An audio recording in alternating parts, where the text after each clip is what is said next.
everybody, Pepper here, and I wanted to thank Tony for letting me do a quick reading from Positively Penelope that just came out 1 week ago. Tony's book, The Love Script, and Positively Penelope share a birthday, so that's pretty cool, huh? I'm reading from, I think it's like chapter 5 in Positively Penelope, so if you've read it already, you'll know what's upcoming. If you haven't read it already, then maybe it'll be a sweet teaser.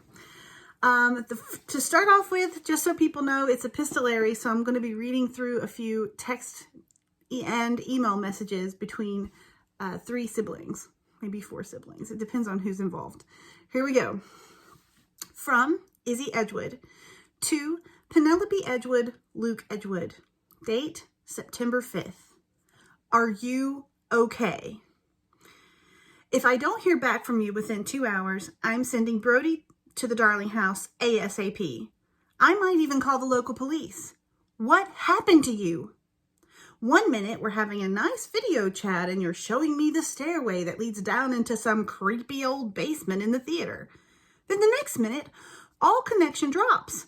In fact, things were made much worse by the fact that you just said something like, "Oh, it's all vast and dark down here like the Phantom's catacombs. What's that noise?" And then nothing. I'm all for imaginations and stories, but I'd rather things like this remain purely fictional. So tone down the drama and text me or email me back. Izzy. Text from Luke to Izzy. You do realize that Penelope always bounces back from things, right?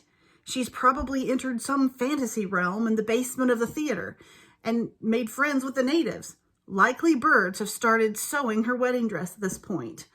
I wouldn't worry too much. She'll bring back souvenirs for us. You're not worried at all, are you? How many times has Penelope disappeared unexpectedly within relatively safe places? Izzy. Point taken. From Luke Edgewood to Penelope Edgewood, Izzy Edgewood. Date September 5th. Subject, are you okay? Sorry I missed the video call, but some people prefer sleep. If you find one of those half masks down there, I'll take one. I could wear it for Izzy's book parade and not have to worry about face painting. Of course Grumpy Gray was laughing. What a show. And you're not even on stage. P.S. You might want to learn how to use the brakes on the bike too, Penny Girl. I can never do the accents like Christopher Ashman does in the audiobook. He is phenomenal at being Luke, and he's phenomenal at being all the Skimerian guys. Okay, sorry, that was a commercial. I'll keep reading. Text from Penelope to Izzy. I just got upstairs to take a late lunch and saw your 5 voicemails and 10 text messages. I love your sweetness for checking on me. Seems that cell reception is nil in the storage rooms beneath the theater, but don't worry. I'll fill you in on everything via email when I get back to my computer. So interesting. From Penelope Edgewood to Izzy Edgewood, Luke Edgewood. Date September 5th. Subject, babysitting and basements. I don't have a long time to talk because I get to babysit Iris tonight. Can you believe it? I think Matt must have been desperate to find someone because I heard him ask 3 other people before he got to me. I just happened to be standing near enough to the reception desk, trying to think of ways to brighten up and reorganize the area to make it more appealing. Rehearsals for the community theater group's first fall production start next week. But I think the folks in the community theater are people from all over Fiacla and maybe even the island of Ansling too. I'm going to be working on the website a little over the weekend. Anyway, my phone reception cut off just as I made it to the bottom of the stairs, and to be honest, it was a little frightening. The light at the stairs didn't provide much illumination for such a vast space, so as I stepped forward and things got darker, I used my phone flashlight. But even it wasn't enough at times. I even tried to whistle a happy tune, but my mouth was so dry I couldn't get any sound to come out. Then I saw silhouettes of people in the distance, standing there as if they were zombies in the dark. There was even a silhouette of a horse and something that looked suspiciously like the shape of a ghost. So I turned my silent whistling into singing. Though I must admit my voice was too shaky to stay on pitch, but I had no problem being loud. All of a sudden, I heard breathing nearby, a puff of it, or a few puffs, and all I could see in my head was a giant Venus flytrap waiting to devour me. I am never going to watch Little Shop of Horrors again. Then I turned around, and there were two figures moving closer to me from the stairway.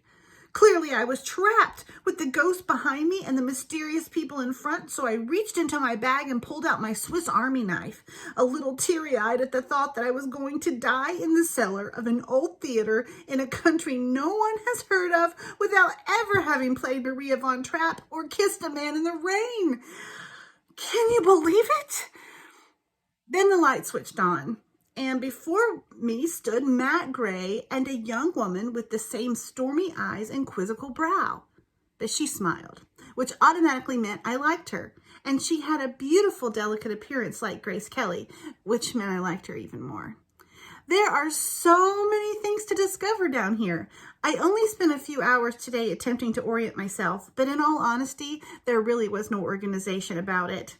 However, Matt's sister Gwen told me that there were some old posters and letters from adoring patrons hidden somewhere, so I'm determined to find them, starting on Monday.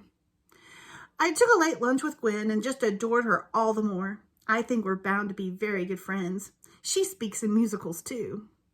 Okay, I've got to run. There's a staff meeting and I can't wait to see what everyone thinks of my berry pecan muffins. Penelope.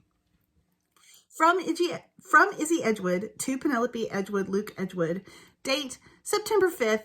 Subject, RE, babysitting and basements.